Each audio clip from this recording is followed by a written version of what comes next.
Some people misuse life, even though life's a gift. I'm born to death, but you still born to grift. And me, I don't miss. Keep your flagship crypto trash. Be ready for the paradigm shift. The cold wallet seed phrase say magnifique. Liquidity pool looking up at Diddy like Meek. One hand watch the other, both hands watch the face. In these DeFi streets, you best protect your cheeks. I'm from the planet Alawanapana. Had some jewelry for my wife to keep cause I don't wanna pawn her. And after taking secrets from Victoria, I may wall upon her. Or we drink from the Casamiga cause I'm a wall upon her.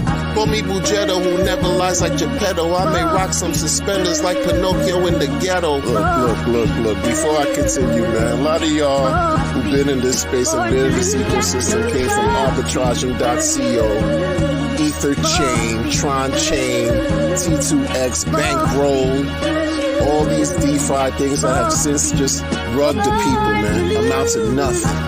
And you fading Hex, Pulschain, Pulsex, and Ink. Man, it's a shame, man. You forgot where you came from, suffering from hubris and pride and ego.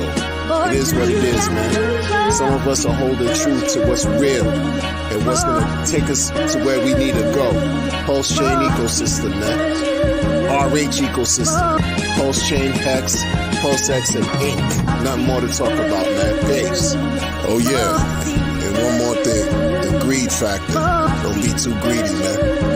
Don't be too greedy, man. That could overcome you, man. That could definitely overcome you.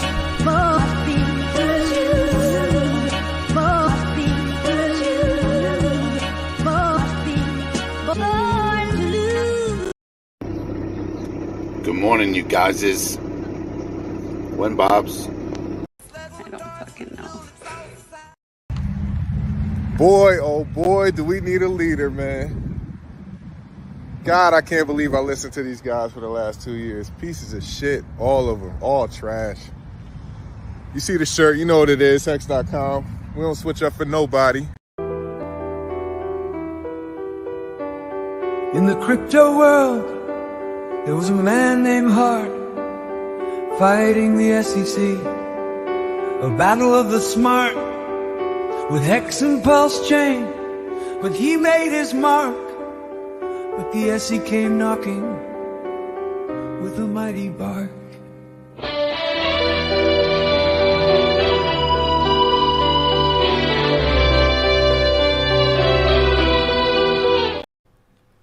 Let me give you guys a little reminder here. I don't work for you. Hi. I don't work for you. I don't do anything for you. I don't owe you anything. Nothing. Neither does anyone that I know. In anything that I'm involved with, you must have no expectation of profit from the work of others. This is not a security. You're not buying my time. You're not, none of it. Nothing. None of that. If you want Hex to be better, go make it better. If you want Pulse to be better, go make it better. If you want the code to be better, go make it better. It's on GitHub, GitLab, gitlab.com/PulsechainCom. You ain't going to get no expectations of profit from the work of others from me. Never. Never, ever, ever, ever, ever. Now, by the way, how's that worked out? Seems to have worked out just fine. So, no singing stories and like, you know. I tell you what, if you wanted to make a lot of money in the world, telling big stories is something that I see all the time. People tell you a big story, they get your money, and they never do anything they said they were going to do. It's called scam. I don't like this. So, no expectations here. Go fuck yourself. The biggest winner, of course, was Hex, and we want to know, well, what the heck? What the heck? What the heck's happening?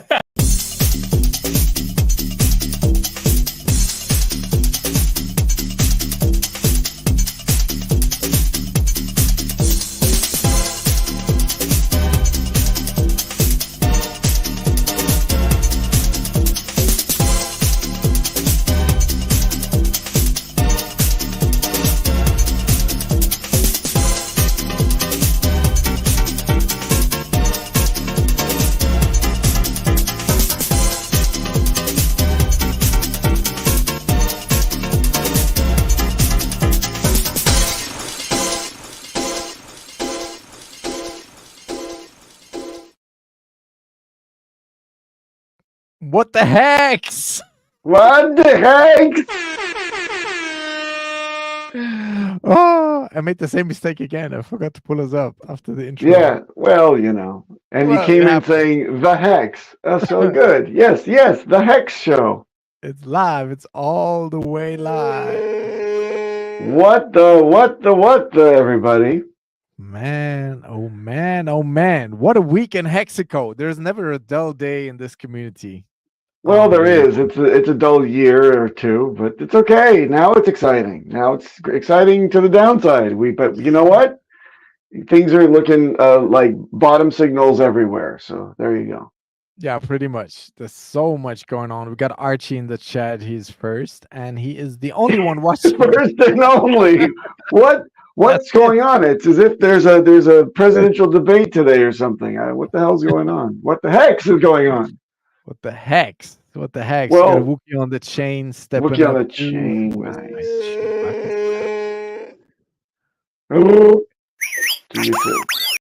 Happy Life Day, Wookiee on chain. Yeah, got Wookiee on chain. We got R2D2 and the B9 report. Nice, and Paul Sachs has shown up too. People are trickling in as if Paul Sachs is pumping. What? Yeah, Pulse X is pumping 10%. It's up 10%. Bring it up. Bring it up. Let's see the chart. Someone is buying. Someone is buying. I'm sorry, I dumped to the upside. No. And you are on special detail, right? You're traveling. You're abroad. Which is I'm remote and faceless today. So thank you very much for being patient. Look at this pump. Woo! It's happening. How about that, you guys? I guess I have to put the 5-minute chart on. Woo! Let's put the 1 second chart in. Yeah, the 1 second is probably even crazy. Wow, look at that. We're back, boys. We're back. We're so back.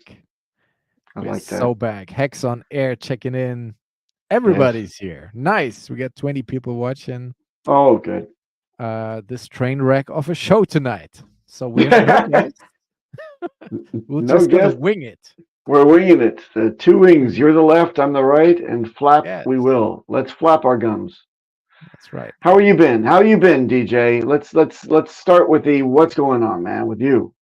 Right. So on Monday night, I did a jazzy hip hop stream on Twitch. Okay. Which I'm proud to report has 1,500 views on the X and raving reviews. I'm absolutely flabbergasted, if that's a word, by the response from the community out there. I think it's everyone tuning in. Isn't that a German word? Ich bin ein Flabbergast. Ich bin ein Flabbergeist. Where's Peter? Peter's at the airport. So just putting that out there. I'm not saying which one. He's making a getaway. Yeah, or on an aircraft carrier. He's planning his escape. Colonel Peter. So he was at the airport, and then two gentlemen in suits came up and said, "You come with us." No Slovakians aboard, please. No here. Mm-hmm. No here. I want to see the papers. Yes. And lots of legalese going on this week. I like it. Look, I think can I frame the issue? May I frame it? Try to frame. We have to be we're dancing on eggshells with this one. You may be. I'm really gonna allowed to talk about it if we want to put it that way, because Maddie put out the stream like, if you're not a whale, you should shut the fuck up. So okay, no, I think up.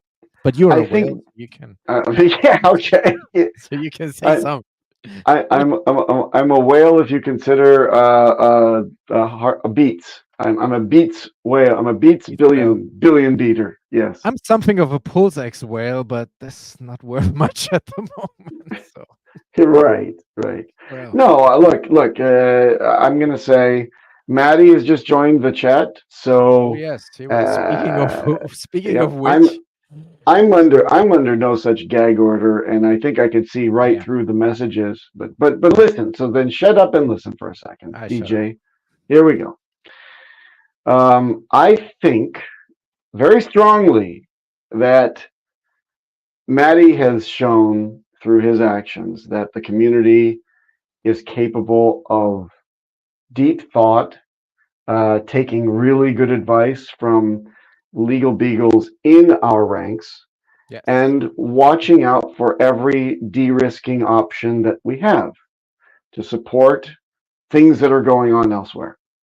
And I think that by reading Nuclear Herbs, that everybody should do religiously, Yeah. all Follow of his that. tweets, All and regardless if you have a dissenting opinion, as Maddie points out, his efforts are providing a tremendous upside to you with no downside to you.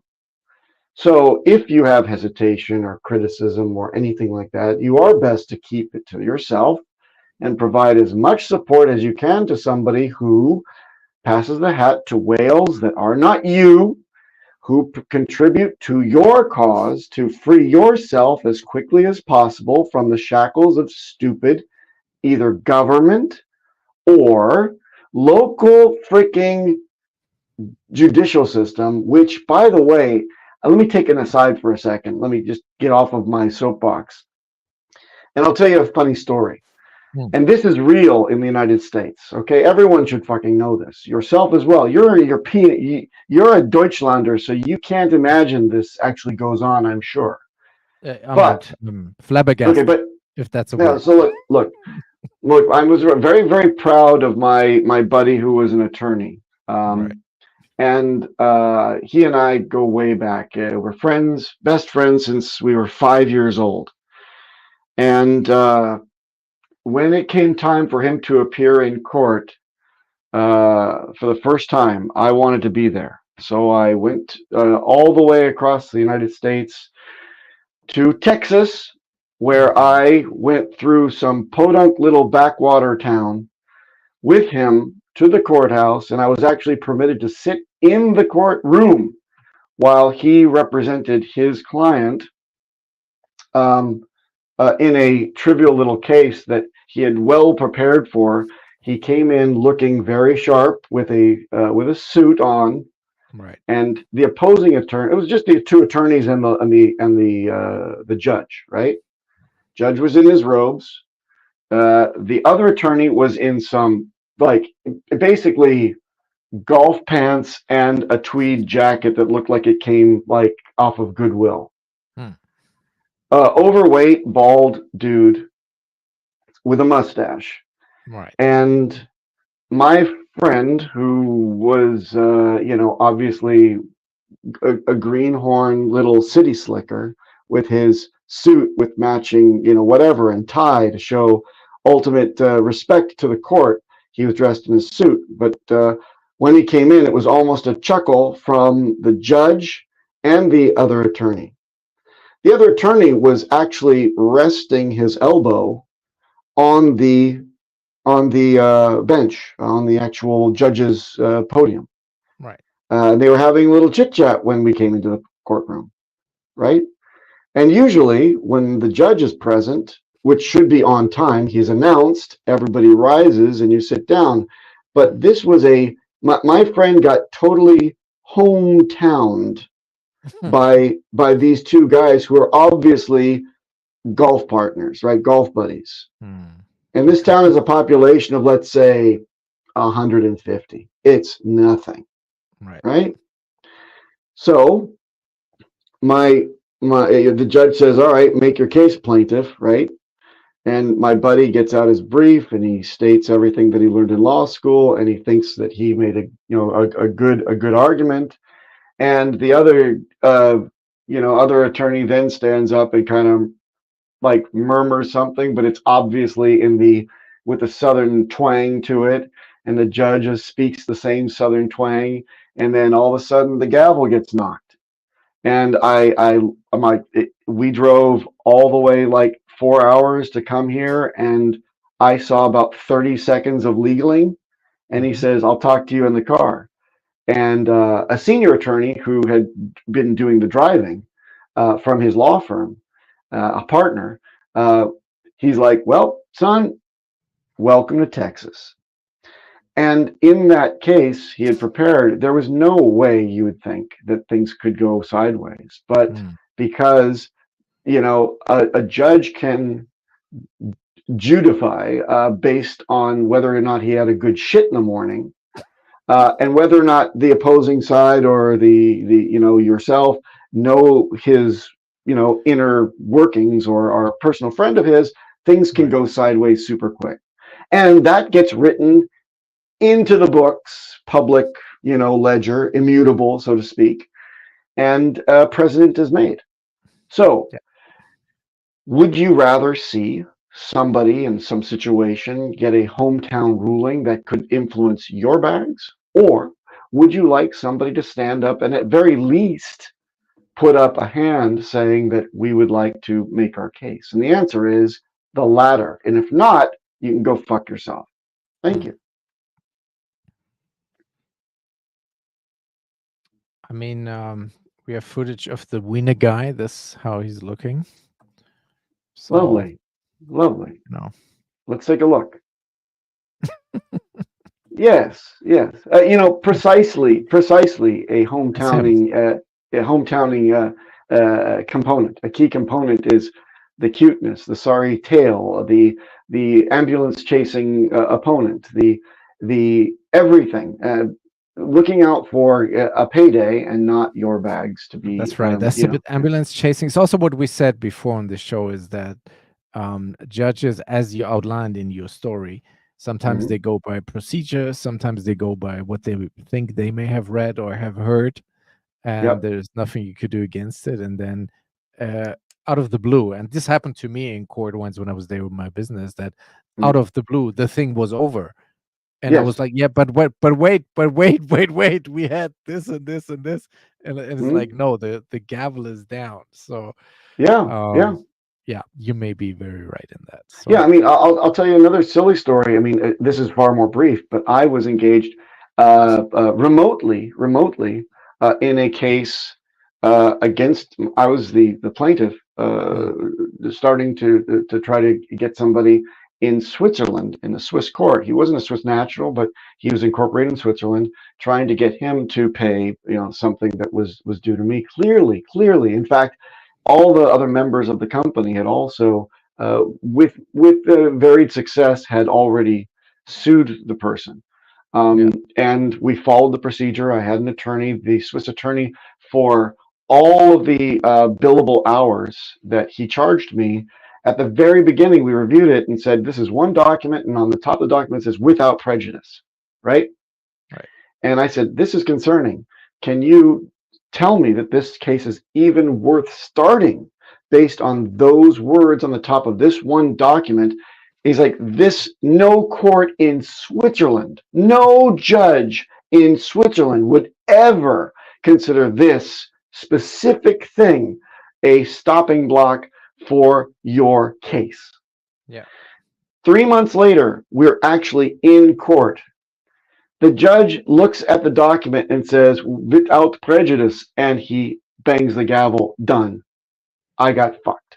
And you know what this attorney in Switzerland says? Yeah, these things happen. By the way, I have a remaining $10,000 bill I'd like to invoice you on. And I'm like, in a Swiss German accent, I assume. Yes, with a Swiss German accent, precisely. So I'm telling you, from Toby here. I just tuned in here. Overweight bald dude with a mustache. Is Papa talking shit about me already? Yes, he doesn't have a mustache anymore unless he's wearing it below the waist. The clean shaven show. Yeah. Richard just tweeted last night. If you've seen that, there are people that knock on your door at 3 a.m. going, "Have you found Jesus?" And they usually wear a suit, so it works better wearing a suit. I'm wearing a suit.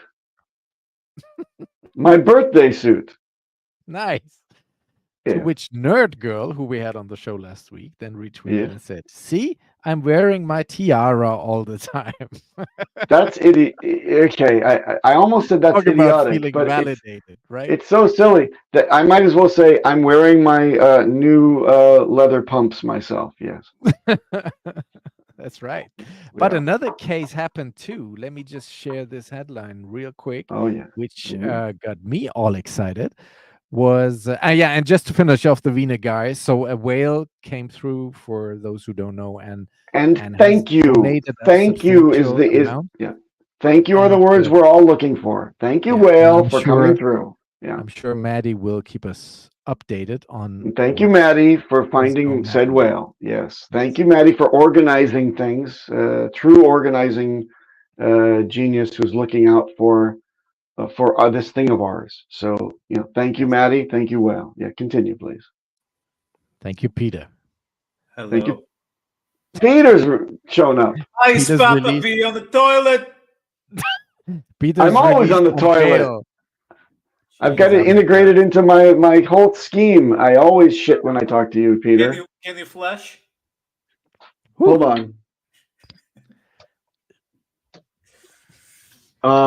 It's a Japanese non-flushable toilet. I could run the sink. I'm actually in the powder room of the apartment that we're renting. Jesus Christ, it's horrible to look at you, but now it's horrible to listen to you. I love you too, Peter. Don't worry. Me too. So the head crypto enforcer of the SEC lost his job this week. So the main guy got kicked out, and at the same time, they are closing the investigation into looking if Ethereum is a security. They're retracting from the case. Yay! Stating ETH is not a security. This is big news, you guys.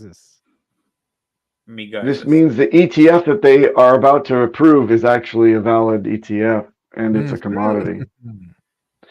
Yes, because it's decentralized enough was the final comment from the SEC, correct? That's right. No. Wookie says it's really a shit show this year. Because of Peter's comment that I was taking a poop. Yes. So bad, you gotta tune in. Exactly. Yeah. I mean, DJ, did you know that we can blame the Germans again for the bad numbers? Why? You don't know? What? Are you people living under the rock? Yes. Under the rock? Under the rock, the single one rock in I live under a pebble. Tell me, what, Peter? Why, Peter? Why can we? Not that I have any reason not to blame the Germans for everything. Even the pain in my neck is always going to be the Germans. What? Why? You mean the pump for ants on the PulseX?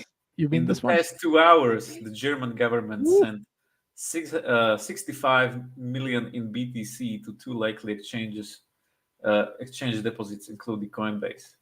What? Then the German government moved 600 million of BTC yesterday, sending 130 million to 4 likely exchanges deposit, including Kraken and Bitstamp. Right now, they still hold 3.05 billion in BTC. So you think let's go German government. Or are they buying some shitcoins with that? I don't. They will go all in on Pulsechain. Well, hold on a second. Wait. Hold on a second. So, Peter, you're saying that this is the intent to dump that you think is going to happen? They were actively dumping. I mean, okay. Today Bitcoin was up like, I don't know, 2%, and now it's down or again, something. 2%. And then they woohoo! Yes, that was okay. But I watched. It was the Germans. the Germans. Listen, I watched the Game Theory Gang, and wasn't it Crispy Man, I think, that said $100 billion would double the price of Bitcoin. $100 billion buy. So a $3 billion sell would bring it down 3%. 2%, yeah. So did you see that action? Because if so, then Crispy Man knows his stuff. Yeah, okay, good. That happened today, yes. Good. Okay. Pump and dump. And now we Germans were the day before. But we're making good progress in the European Soccer Championship. Really? Yes, both games won already. Woohoo! Soccer's for elementary school people after in years our country. Yeah. of losing, we're back. We're so back. Anyway, just to close out the story, so the SEC is done with trying to figure out if ETH is a security, to which Frank Molina then posted, Hans, how can Richard Hart lose the SEC case when the SEC just dropped its investigation against Ethereum? Pulsechain is a copy of Ethereum. Of course. So Frank Molina posted this, and yours truly, and I even put a nice judge meme to it, posted the same thing a month ago. If Ethereum is not a security, then Pulsechain is also not a security because it's literally just a copy, case closed. So Frank Molina, who has only a quarter of the followers that I have, gets 17,000 views on this. Yes. And I only get... Oh, you jealous hamster. Jesus. Yeah, jealous hamster. Boo. What the fuck, you guys is? What the heck? What the heck? Stop Case it. closed. Get some help. Hey, DJ Cryptomatic, would you rather Peter and I go and hire some like Pakistani clickers to give you the views that you think you deserve? Clickety clackers. Farm. Speaking of clickety clack, what's up with this Trezor thing now? You got any updates on that? Which one? Which thing Shout out about to Frank the Trezor? Molina, by the way. Appreciate you. Yes, the Trezor Safe 5, which is the upscale version of the Model T, finally. Secure element, bezel-less, little slick body. Is it really? The thing is that now it says 1224 seed, so you can toggle between the two. That is the improvement that I was dreaming of. So now that means, conceivably, and I haven't looked into it as deeply as I should, but because I've been too excited about getting my hands on one. And plus I'm too busy with all my clickety clacking on my Model 1s and Model T that already has a 24-word seed and a passphrase, as you should be importing your 24-word seed that's generated on a Model 1 into the Model T as best possible practice. Please, please, please use a passphrase as well. But this, I think, is good. It's an update, and I was hoping that it would be a little bit bigger. They would actually break the form factor and go a little bit larger for these people that say I can't do it with my big pudgy fingers. But they've done good in the design now that it's bezel-less. It's a complete flat surface, so fat finger weirdos can actually still probably mash the keys that appear on the screen better than they could have done before. There's also a revamp of Trezor Suite specifically for the safe line, so I think that that's a positive as well. I like where Trezor is going. Simple improvement on a thing that works. It's only aesthetic, basically, plus the secure element, but it's time. It's time that this is the evolution you deserve. You don't deserve, a sea change in operation for something that isn't broken. What you deserve is slight modifications that make it a little bit easier to use, and we got it. I'm pleased with the Safe 3 and the Safe 5. But how much does it cost the Safe 5? I think it's 169. 169. Woo! Woo!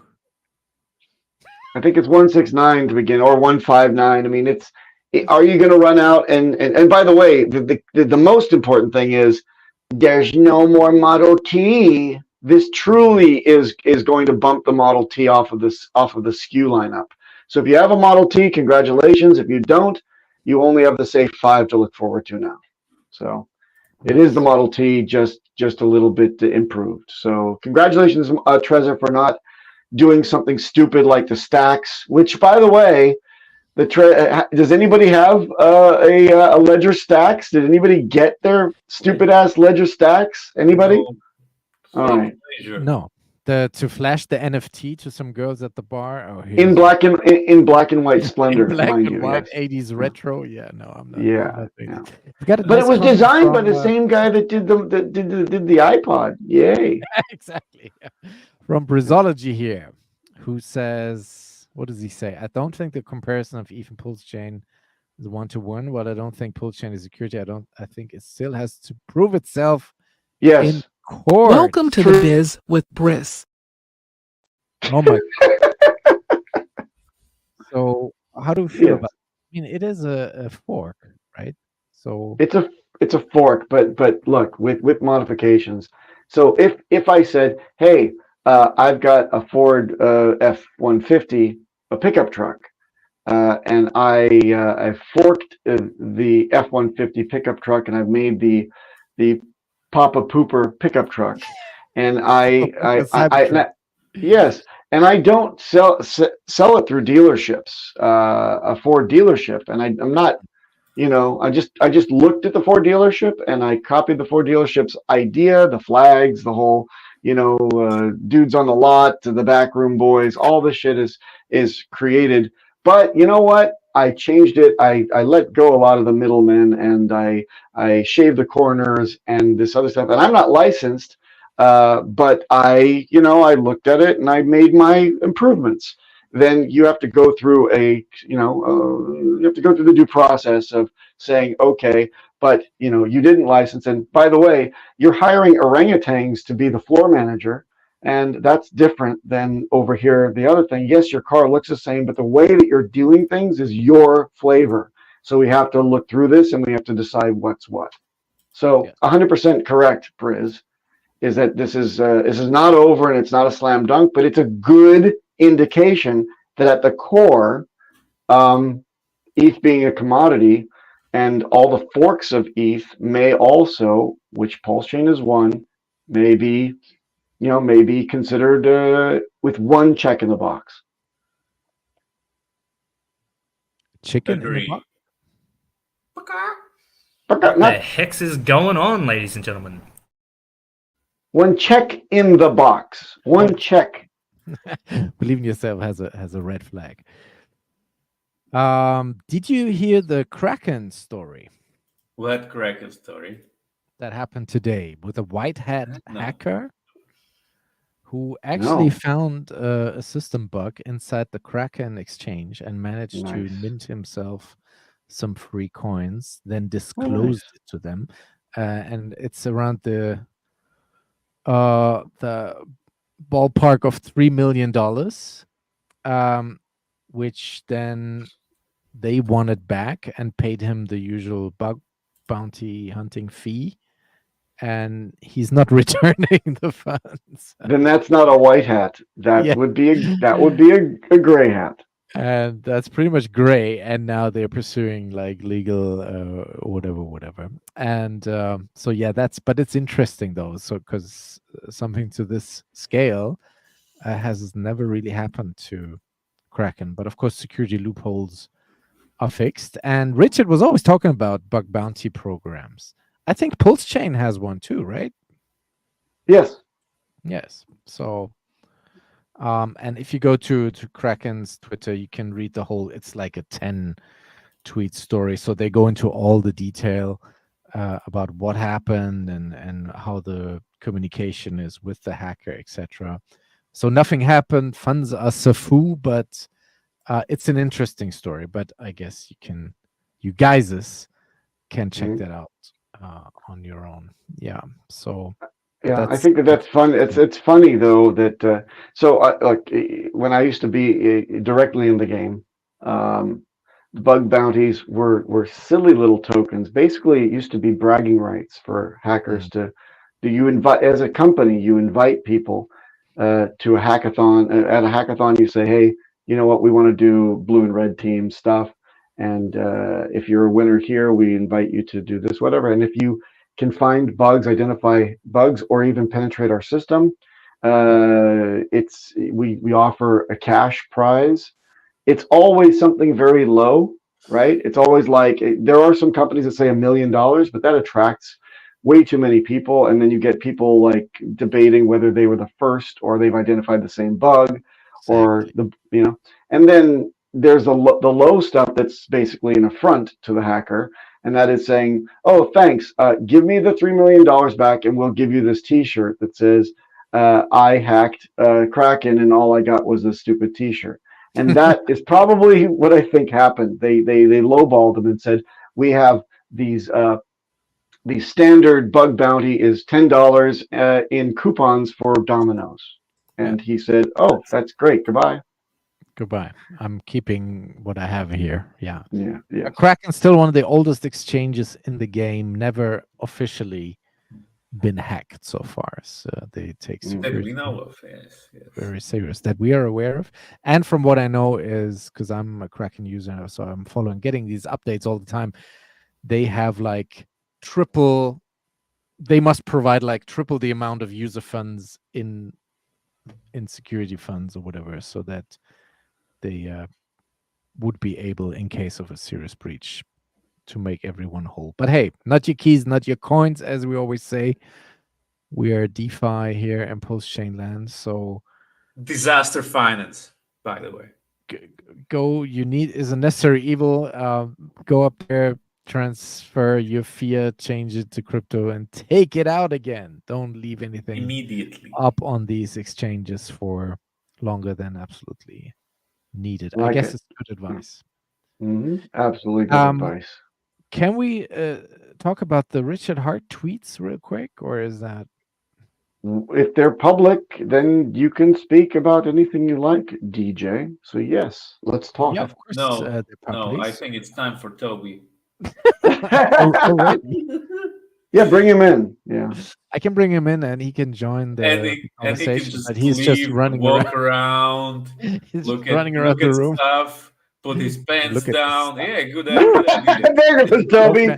There he goes. It's No Pants Thursday. And Toby in his own habitat, cleaning up. This is bear market Toby in the background. Here he comes. It's No Pants Toby. No Pants Thursday at Toby's house. Oh gosh! Put on some pants. Where are the suits in our ranks? Hey, come on. Exactly. Where better?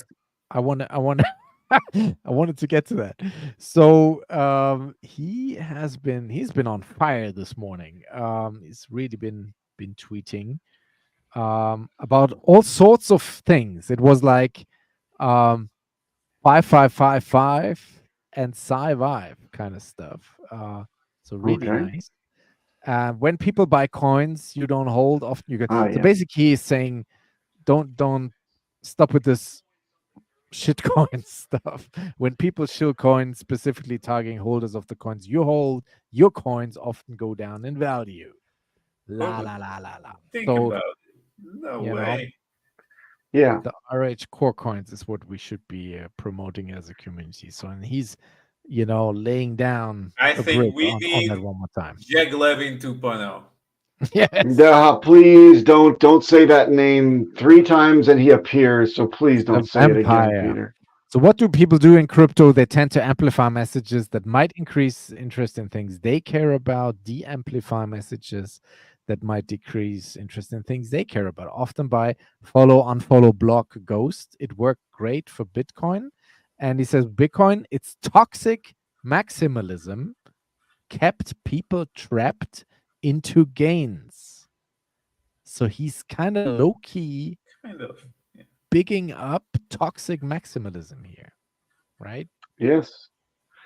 Greed works. Not rest off one's laurels. If you want to win, you must do the work, etc.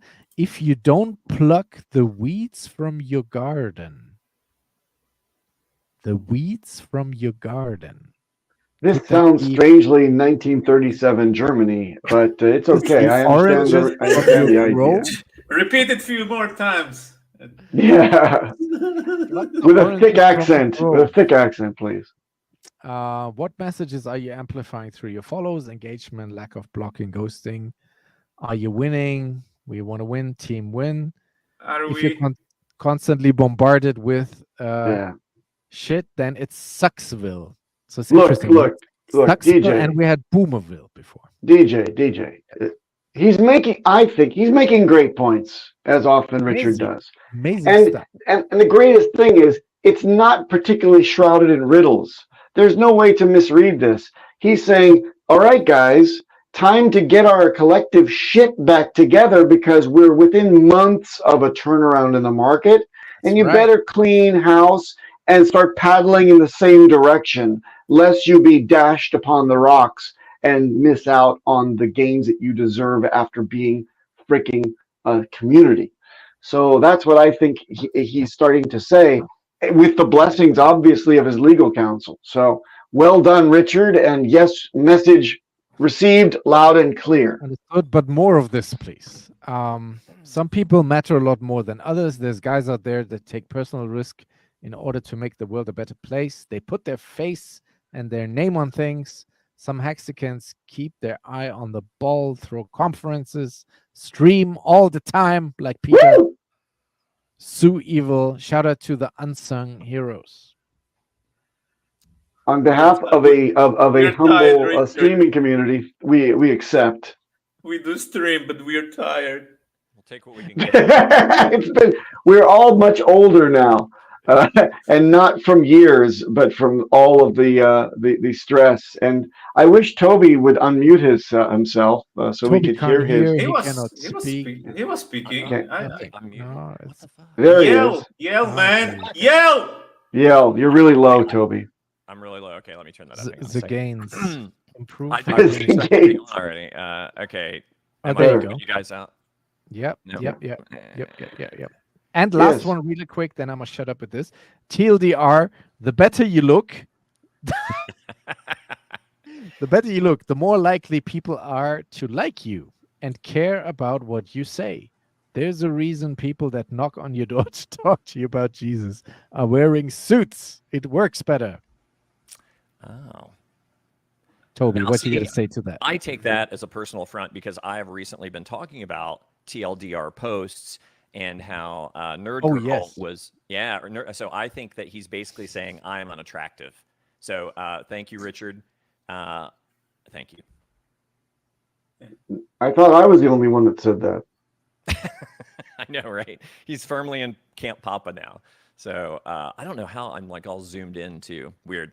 I got a new haircut. Hey, what's left of Amazing. it? And you, Have have you colored it? Yeah, as you well? say you got highlights.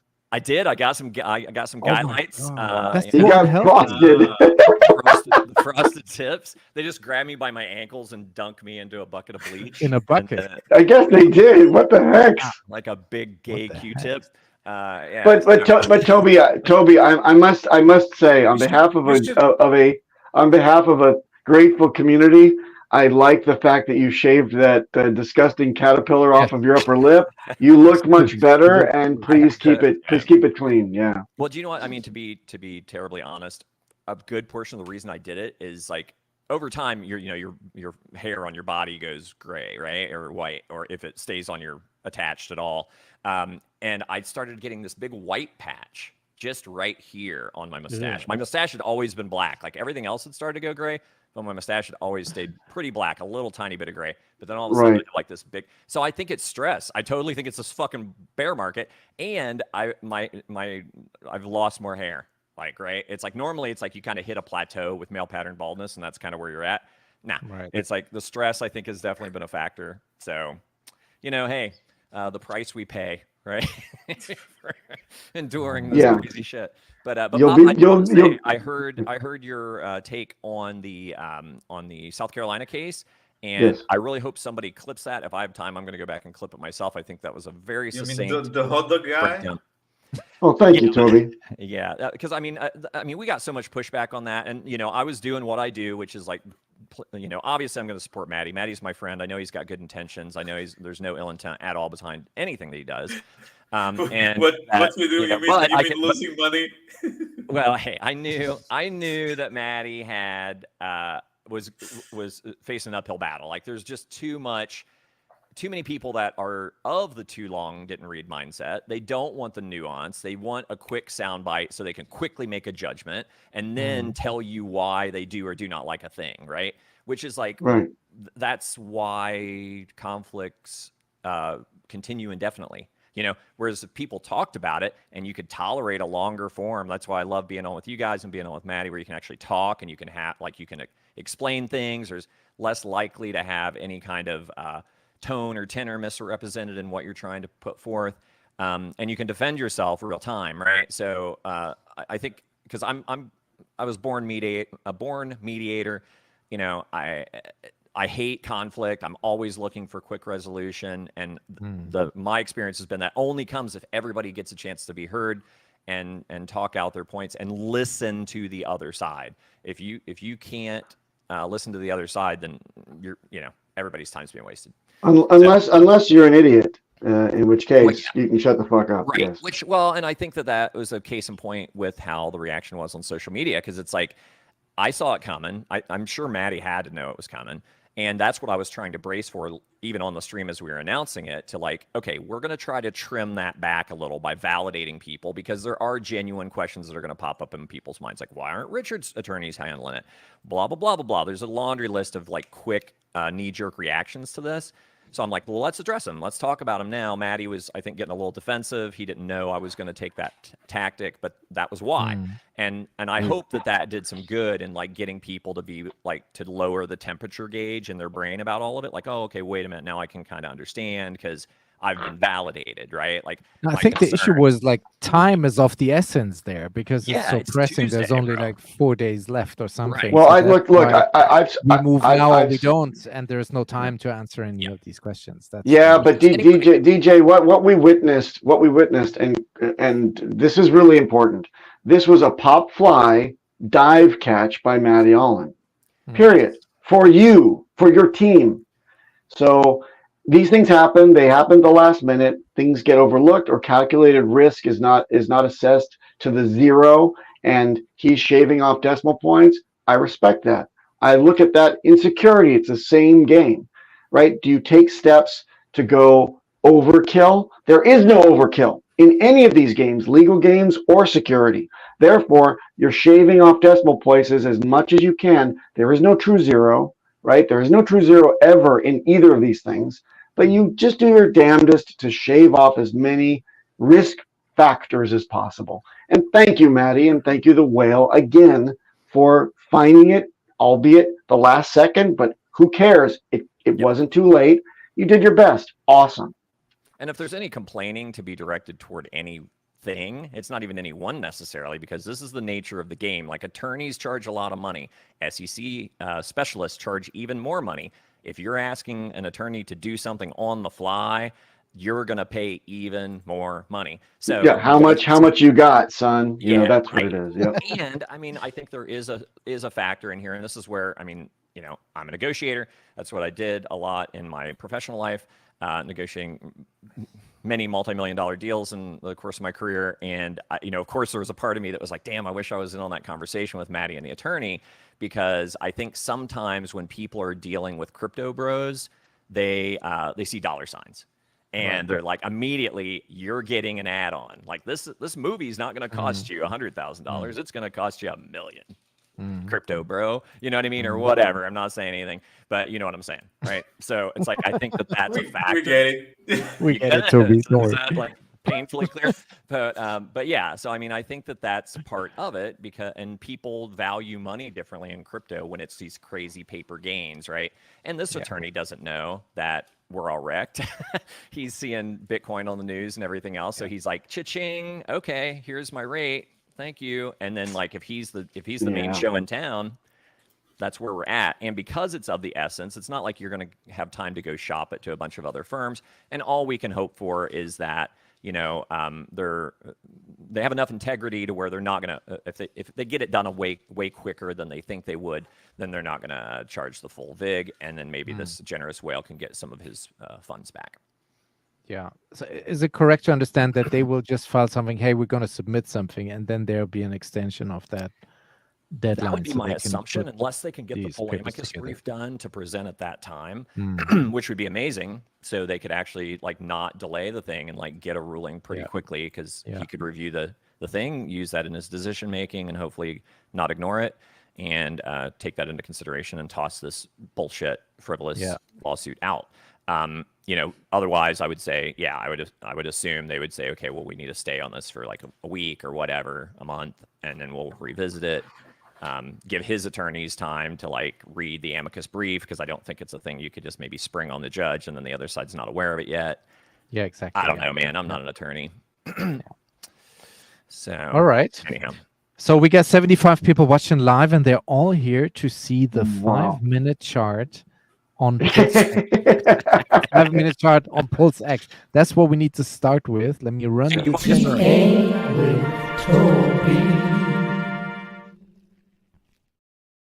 Dude, that beard and that picture. Yikes. It makes me rethink this winter. So anyhow, starting as we always do on my beloved HEX, the one and only, the OG, the original gangster of DeFi. OG Kush. Richard's first beloved child, HEX, right? So if you remember last week, I had the little squiggly line. We were talking about the trend being your friend, as much as I hate to say that, and the trend is down. So I was expecting us to continue down this orange channel, likely along the bottom. And at some point, start working our way up to maybe touch the top of the channel, and then maybe do this ping pong thing around through the rest of the summer. And as we come into late summer, early fall, maybe we finally get a bounce off the bottom of the broader white channel and start working our way back up to the top of this. That's kind of the hope. So I drew this little squiggle in, and it's funny, if you move the squiggle since last week, which was there, that's pretty much exactly what we did. Like last week is what, like right here. And here's my little squiggle of what I said I thought it would do. And then sure enough, what did it do? It worked its way down to the bottom of the channel. We did get a little wick up today, but it got sold back down. However, as we will see when I go to the Pulse token charts, you can see that we got significant pumps on all of those. So this is interesting, because typically HEX had followed or even been a leader on moves in the Richard Heart ecosystem. This time around, it looks like if there was a pump, I mean, we could go back to a smaller time frame to see if there was a pump in there, and doesn't really look like anything huge. Looks like a few hours ago. It's like 1, 2, 3, 4, 5 hours. It was about 9 a.m. and then it sold back off. So looks like there could have been a pump and then some selling pressure off of it. This is going up to the 200 EMA, but this is on the 1 hour, which is not as reliable long term, I don't think. So 4 hour, yeah, same thing. Got a pump about 12 hours ago, and then it wicked down. We were trying to get above that 55 EMA again. Back to the daily, you can kind of see where we're getting support on the bottom of that white channel, and or I'm sorry, the orange channel, and hopefully we'll start to make a turn. Time will tell. Moving on to Pulse. If we go over here to Pulse, you can see a similar thing. We had this downward orange channel. We had been ping, ping, ping, ping, ping across the top, worked our way down to the bottom, ping, ping, ping off the bottom. Big spike up back in the beginning of June when Hexo was tweeting and everyone was like singing the praises of the pumpamentals of whatever. And then, we just ratcheted our way down over the following few weeks. As we do. Yeah, as we do. Yep. So we had a nice little bounce here, back up, rejected off the 21 EMA, and we're trending back down. We've got a nice little pump today. What are we looking at here according to this chart? Only about a 3% move, but hey, it's in the right direction. It's in the right direction. If it looks like, this is potentially kind of rounding out. So theoretically, since it's like, here's the top line, here's the bottom line, you would expect this to come all the way down to the bottom and touch and then go. But as things lose steam in a given direction, then you might not get that full movement. So this could be a rounding situation here. So we're getting a little bit of, instead of just going straight down, we're just kind of rounding out and then coming around here. So that could be what's afoot, but it's hard to say. Time will tell, basically, on that. So that's that guy. And if we do get up above the midline, which would be around 40475, I would be looking for resistance at the 21 EMA, which would be not much higher above that, because the EMA is kind of trending down, the 21 EMA, so probably 4048. And then if we can get above that and use that as support and get back to the top of the channel, then we're looking at getting back to the 4 zeros and a 5. So that's what I'd be looking for. And then hopefully, we can get the full breakout from there. If we get the full breakout, depending on where it hits the top of that channel, maybe we can get and stay above the 55 EMA, which is this green line here, and then eventually come up here and contest the 100 EMA, which would get us right back up to about 4 zeros and a 7. So incrementally climbing our way back to one of those beloved white channels, right? So if we could get back in the white channel, we'd be just on the cusp of getting back above SAC rate. Okay. So that's that Pulse X, which is the big one. And somehow my Pulse X, structure yes, it's got- pumping. Look at the volume. Yeah. Look at the Of volume meter. Damn. Right. So similar thing here, like we were saying with the rounding of the bottom. Divergence. So like that's a good sign and a big definitive pump on Pulse X, which is nice. So we got that's a way more significant move. You're looking from the wick low to the currently where it's at now. You're looking at a 18% move. That's pretty significant in a daily candle. I like it. You know, so right now the question would be: are we forming a new descending parallel channel here? Like if we top out like where we are right now, does this make sense as a pattern? Maybe. Oh. See how we got these touches here? Dunk, dunk, dunk. So that could be what's happening is like if we peter out here. Sorry, Peter. If we continue upward, hopefully we can get to the 4023, which is going to be the not only above and stay above the 21 EMA, but that's going to get us to the top of the white channel. And then if we can break through that white channel and do the full measured move, we should break the 55 EMA and the 200 EMA. But you know, we got a long way to go to get back up to sac rate on this, as you can see. Yikesies. Yeah. So lots of sideways here. You know, until we're above this white channel, I'm not convinced that this is a full-on breakout. I'd definitely be looking for resistance around the 4023. That'd be the spot to watch. If we break out there and hold there, then, you know, I'd be looking for a move up to 4 zeros and a 3, which would be very significant. But it's a tall order. So we'll see if we can get some follow-on good news or some other attention coming into the space that's going to want to get in at these fantastic deals, in my opinion, not financial advice. Over to Hex on Pulsechain. Similar situation. We have this large orange ascending. I need to like start color coding things. It's like if it's descending, make it orange. If it's ascending, make it yellow. Maybe, I don't know. I'll think about that later. So there's some consistency. But this one's an ascending orange channel, and we've broken out of it. Didn't make the full move down. Tried to get back in. Kind of oscillated around. Tried to get back in again, and then I was kind of counting that as the breakdown point, and it was showing confluence of a full move all the way down to the all-time low of PHEX daily closing, which would be 0037. And it looked like, you know, the trend is your friend thing with this white channel that we were kind of slowly marching down to this level, right?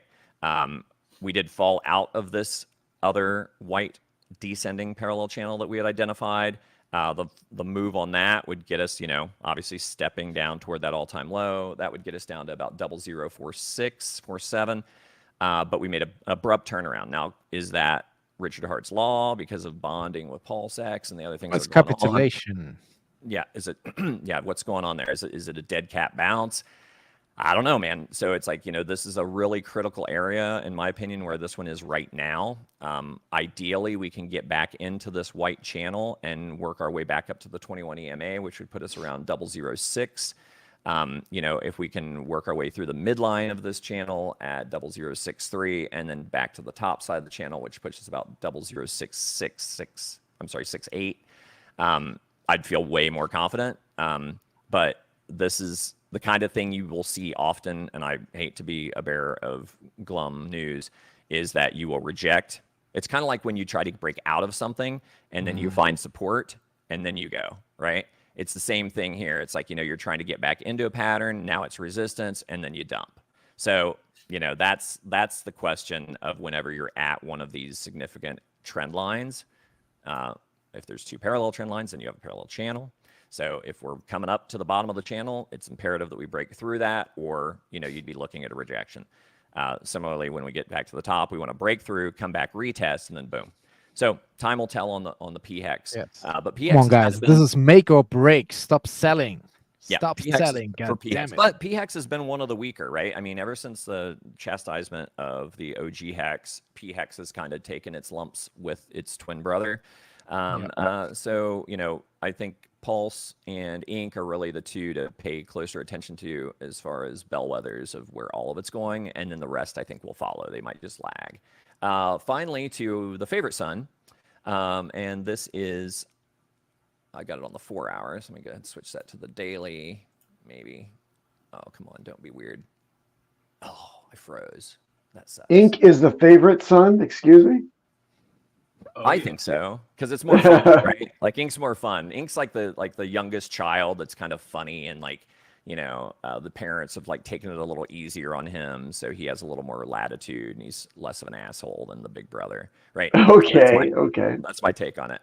So anyhow, same situation here, which I wouldn't be surprised because there's huge liquidity between Ink and PulseX. So we got a big spike up on PulseX. Not surprisingly, we've got a similar spike here on Ink. And what did we do on this one? Ink did about 13%.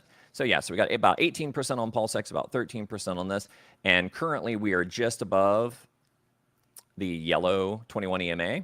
So as you can see here, we can't seem to get above that 21 EMA. Broke above it for like a day and a half, back down below, wicked, pushed back down. Here we are again. So this is the challenge. Can we get and stay above the 21 EMA? So similarly to what I was saying before with those trend lines and how they can be, you're looking for a retest. Same thing happens with EMAs. So what you'd be looking at here is if we can stay above this, maybe come up, bounce off of the 21 EMA, then come up here, little pullback, push through, bounce off, up through, bounce off this trend line, and then go, right? So that's kind of what I would be looking for here if we're lucky, right? So if we can, but the first step in that ladder, right, is to get above that 21 EMA and start using it as support. Then if we stay above that, then it's like getting above the 55, and if you can, the 55 is kind of hard to see because it literally like lines right up with. I don't know how to turn this shit off once you turn it on. I obviously don't use the tools often. So the drawing, I like. That's a schmiegel. It is a schmiegel.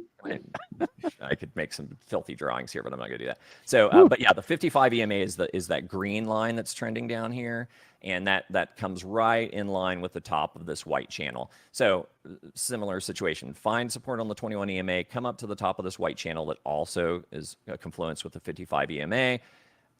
Probably get some resistance and reject off of it, but we ultimately want to break through it, come up above it, break down, touch on it again, go, and now we're in the yellow channel above. And then the same rules apply. See if we can get ourselves. Oh, that fucking thing. See, I don't know. Somebody in chat tell me how to get rid of the drawing tool. I don't know how to get rid of it. Stay in drawing mode. Get out of drawing mode. No, I can't do it. Okay. So anyhow, that gives you an idea. That's where we're going up and to the right. Yeah. By next week. That's the awesome production value that you get from watching this show, guys. It's unbelievable. The paintbrush. I never use it. Like I don't know that I've ever used the paintbrush. I love the Jackson Pollock that you've made. Yes. Yeah. Right. Van Gogh. I pulsed all over the chart. And with that, I think DJ, this is another outro. Hold on. I had two more things that I wanted to just say, because I'm hearing already that people are dooming and glooming. This is now broader crypto, that this is the cycle top already, and people are freaking out because nothing is moving. Fear not. I mean, no financial advice, but the Ethereum spot ETFs are set to start trading July 2nd. This is really breaking news. So that's not even 10 days away. And also, in times of despair, I always like to look back to the stock to flow model of Bitcoin. And you can see here, in the past, when it was red, when it's red, it's never the top. Like the red was here before a pump. The red was here before a crazy pump.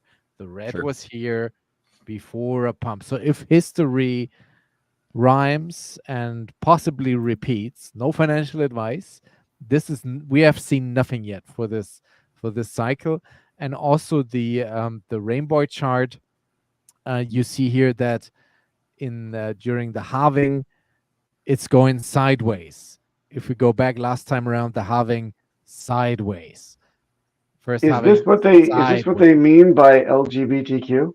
It's Pride Month, so we might as well look at the rainbow chart. So fear not. I think this is all very bullish. We got the ETFs, which will, bring in that old boomer money into the space what we're looking for. So I don't think it's time to throw in the towel at the moment. No, we're only getting started. Nice. Awesome.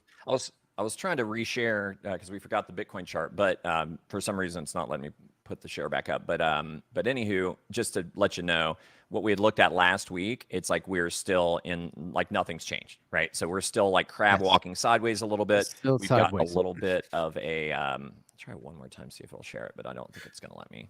Yeah, I don't know what it is. Every time I get in and out of a share, then it's like, nope, you can only share one time.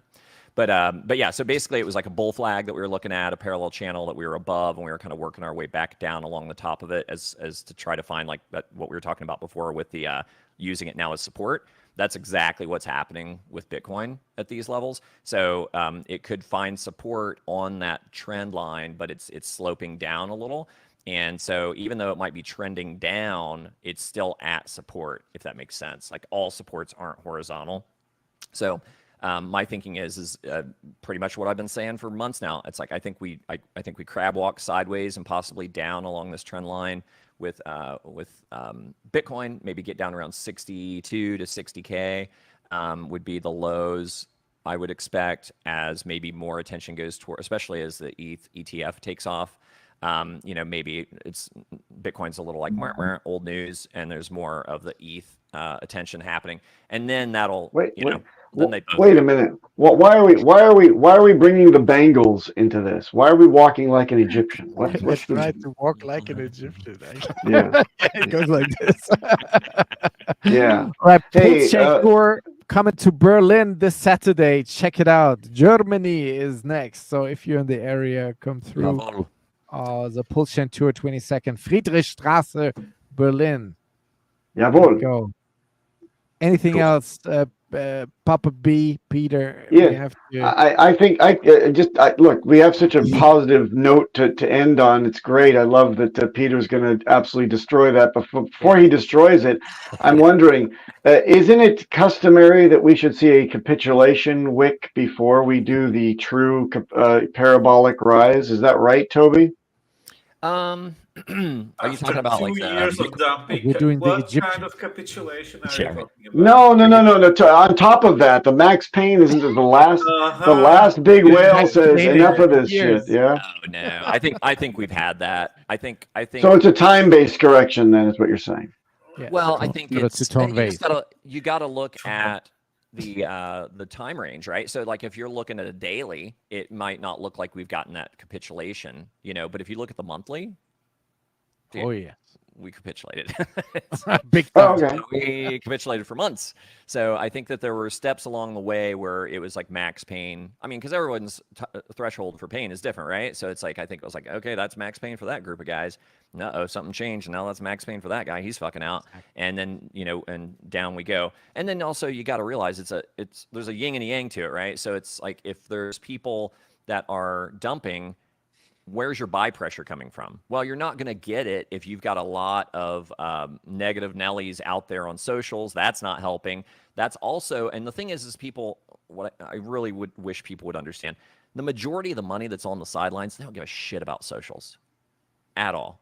They're not paying attention. The guys with the big bags parked in stables, you know, or just money waiting to get in to see like what they want to buy into and you know, figuring it out. I don't think they're that influenced by socials. Here's where the problem is with socials. You're discouraging your marketing force. If people that are on socials and active there are listening to all this noise and backbiting and class warfare bullshit and infighting, they get discouraged and then they are no longer motivated to go out there and onboard. That's where I think there's drag-on effects of the negativity on socials. Not that you're keeping whales away directly. Yeah. So take Richard's advice and laser focus who you follow, who you listen to. It's time to get the blinkers back on and have your eye on the prize. Come together as a community and get the messaging right. Look nice in your shiny new suit. If you're a streamer, punch higher, punch up. Always be punching up. And I think that Briz has a nice point that needs to be highlighted as well, as he often does. His last comment there is quite apropos.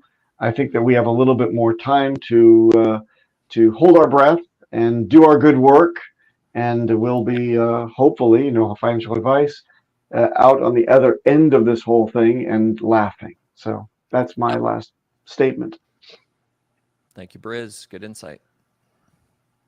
This shit's legit. The reality has changed. It's not the same fucking game anymore. Fucking Hex. Hex. Hex. Outro.